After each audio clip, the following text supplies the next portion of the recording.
This clip was recorded for the UK Wine Show. For more information about the UK Wine Show, you can go to www.ukwineshow.co.uk. Hi, I'm here with Enrico Rivetto. How are you, Enrico? Yeah, very, very well. Excellent. We're going to talk a wee bit about Piedmont as a general region and maybe talk a wee bit about the different styles. You know, at the 10,000 feet looking down, what is the big things about Piedmont? First of all, Piemonte in Italian language means foot, and monte is mountain. So it means that we are close to the mountains. So in the west part, the northern west part, we have all mountains, very high, 3,000, 4,000 meters high. And after that, we have hills. And we are going to the flat, Pianura Padana. But if you speak about vineyards and the wine region in general, we can divide in 4 areas the Piemonte. There is the area of the north side of Piemonte where always Nebbiolo is grown also over there. It's very interesting. It's called the area of Gattinara, of Lessona, Gemme, Fara, Sizzano. All these wines are made from Nebbiolo grape, but the characteristic is completely different because these Nebbiolos are growing close to the mountains, and the soil is very, very sandy. If you go to visit this place, it's unbelievable. You know, it's raining and you don't get wet. And you can walk in the vineyards. For us, it's very strange because here is unbelievable. If it's raining over here, it's like a mud, you know. Yeah. Because we have a lot of clay. They have a lot of sand. So we in this north part of Piemonte, you will have wines, Nebbiolo, not very full-bodied, but very aromatic. Yep. The other side, we consider the Asti region, so where the main grape variety grown over there is the Barbera. There is, of course, there are more sandy soil, but not so sandy like in the north part of Piedmont. We have to consider that this second region that I identified, like the Asti region and the Alba region, so the Langhe Hills and the Roero Hills, they comes from I don't know if you understand in English, the alluvionale. So they come from the river. Yeah, so alluvious soil. So all our clay is come from old rivers. They were coming from the mountains. In the north part of the Piemonte, they come from the glaciers. So it's totally different. Yeah. So Asti region, so we have the Barbera grape, which is the most important part. The soil are sandy, but not so sandy like in the north. So there is a part of limestone, I think it's called. And the third region is, of course, our region, so where we have a lot of clay. You know, the percentage of clay and calcium is unbelievable. So soil is made to have full-bodied and aged wines. But, you know, I come from this area, so I want to be partial and don't speak too much about my region and speak about all the things. There is also the fourth side is the area of the Gavi and the Dolcetto di Ovada. This area we call the area of close to Acqui. There, of course, the landscape is completely different. It's more flat. The hills are really very rolling. Not like here. Yeah, they're very steep. There is more, rolling, and over there you can have a very fruity dolcetto, for example. They have sweet wines like the Bracchetto, for example. They have the Gavi, which is a white wine, very very fruity. The flavor is very intense. Completely different area. It's a little bit more far. It's close to the Lombardia side, so also they are also a little bit different. Let's say the true Piemonte is the Torino, Asti, Alba. That is the real Piemonte, not only for the wine, but also for the kitchen culture, for the tradition of everything, dialect and everything. But if you go more specific, also in this area, in our region, you go 3 kilometers, 4 kilometers, you can find a different soil.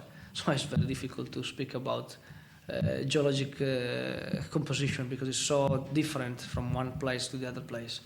Why are the hills in Barolo so steep? How were they formed? Because my GPS just went absolutely nuts trying to find you. It kept trying to send me up vineyards through the middle of vineyards. No, that's a good. No, they are coming, as I told you, from the rivers. So a million of years ago, the forming of these hills is because the river, when the seaside was going down, when the sea was going down, there was much more water than now, of course. Much more river were flowing over here, and the fact that they are so steep is because we have many small valleys, and they formed by the small rivers. They were going to down to the lower part of Italy. So for that reason that we have this higher and steep hill, and for that reason also that we have problems also to work the vineyards. Here the mechanization of the vineyards is very difficult. But you've got big wide spacings between the vineyards. I was in Burgundy and they have a meter spacing between the vineyards, but you've got quite wide spacings here. We won't go in with the tractors. Yeah. Which we try to go in with the tractors, because sometimes when it's rained too much, it's difficult to get in with the tractors. I would like to have the row or shorter, but it's very dangerous. We have to work the vineyards somehow. Yeah. And we have to contain the cost somehow. So we cannot, of course, pick the grapes with the machines. That's impossible. We cannot prune with the machines. That's also impossible. We try to do the rest. Such as what, spraying? Spraying, or I don't know, green harvest. Okay, of course, the selection in the vineyards they have to be made by hands anyway. But I would say the putting the manure in the vineyards, because also there's another very important thing, to use the manure from the mountains. Mm-hmm. But how we can do? Have just to dig a hole in the middle of the vineyards, put inside and close. Because all the other type of system of fertilization are not useful, because you have to put the manure down, 1 meter down, or else it'll roll down the hill. That's stupid. You give the fertilization to the grass. If you put on just at 10 centimeters, roll down first, and second, the grass grows, not the vineyards. But of course, we don't want also too much of that, too much of organic substances, because these soils have to be poor. For the vineyards, for high quality wines, we need poor soil. We're in the top of the hills between Serralunga and Sina. Do you find that you lose a lot of topsoil? Is the soil quite thin up top compared to down the bottom? The geological composition here, we don't know how deep is this. What I'm saying now, we have some layer of very compact clay, so compact that even the water cannot flow down, and we don't know where this layer are. We can suppose how deep, and that makes the difference, because if this layer is very deep, it's down in underground, we have more erosion. If it's higher, we have less erosion, because this is like cement, like beton, it's like cement. So the hill is stable, but I don't like so much when it's too high, because the roots of our vineyards, they are not breathing, let's say, because there's not enough space between oxygenation, exactly.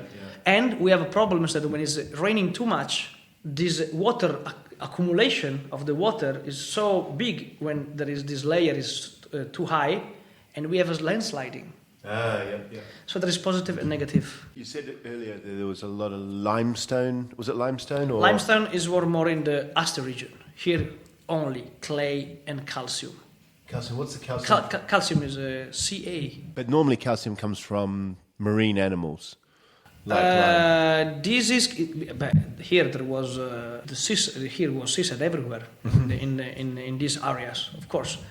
And so this come from this, but calcium is this area in particular. If you go in Asti region, you don't find so much. In Barolo, the rivers carved out these different hills.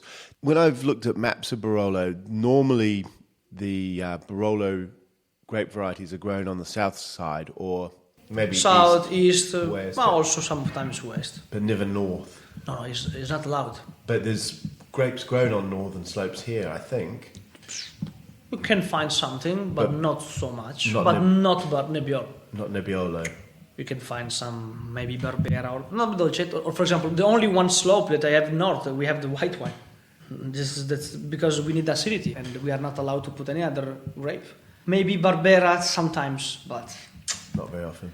No, usually here, if you look around the north exposure, or you have white grapes, or you have hazelnuts. Because we don't have olive trees, unfortunately. Why not olive trees? Because here in the winter is cold, it's snowing, And it kills. and the olive trees they don't like cold winter. In fact, if you see the olive trees, they are in Tuscany, that is warmer. They are on the seaside. They are around lakes. We don't have lakes. We don't have seaside, and we are too north. So Okay. that's our negative point. We don't have olive trees. Apart from the wines of Barolo, ignoring them, what's your favourite wine from Piedmont?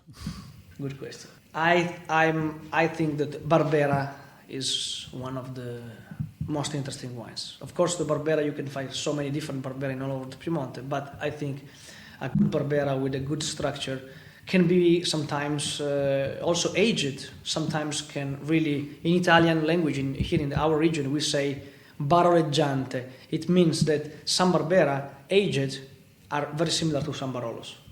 And we say that the British Barbera baroleggia. It means it seems like a Barolo. It's not, but it seems. Because So your favourite wine is the closest to a Barolo? Yeah. Not always we are so lucky to have such good Barberas and be close to Barolo, but You're not interested in things like Moscato d'Asti or any of that sort of stuff? Do you want to taste some Moscato? Do you have... Yes, very small production, but we have. Do you want? Yeah, I would. Because I think Moscato is the... Moscato d'Asti is the wine to have with curries. It's not exactly the region of Moscato, for that reason that this Moscato I produce with my school friend, that is come from the Calosso side, so the Asti side. But we are keeping, because we need to have a wider ranges, because it's nice, it's pleasant, this Moscato. And, I'm an enologist, and in my school we had all the students were producer or son of producer. And so we find an agreement with this my friend, and we do in his cellars also, because to produce Moscato there is a high technology. We have to spend a lot of money on filtrations, on a fridge and special tanks and everything. So Moscato is very fresh, pleasant. Yeah, it's nice. It's quite sherbety. Exactly. Yeah, it's nice. Of course, 5% of alcohol. Yeah. So you can drink it. It's nice for this weather, Yeah, for sure. I think Moscato is probably one of the great varieties. A lot of people that goes really well with curries, because you've got the low alcohol, so you don't get the heating effect. It doesn't have as much acidity as normal, but you've got bubbles and acidity that sort of help, and the sweetness takes away the heat as well. So if you're ever having we take shower with Moscato in this area usually. Because there's not so much alcohol, so we can use like a water, No, I mean I'm saying that because Moscato is a wine that even the children. When I was 6 years old, 7 years old, my father put the finger in the Moscato, and I just taste the Moscato. It's good. And that was the first approach to the wine. Mm-hmm. That's at this age with Moscato, of course. We don't start with the Barolo at 7 years old. I will not suggest you that, but Moscato everybody likes. Of course, there are good Moscato, bad Moscatos, but generally speaking, that's the first wine. If you never taste wines, that's the first wine that you are going to enjoy. Yeah, for sure. Okay then, Enrico, thank you very much for your time. Thanks to you. Cheers, mate.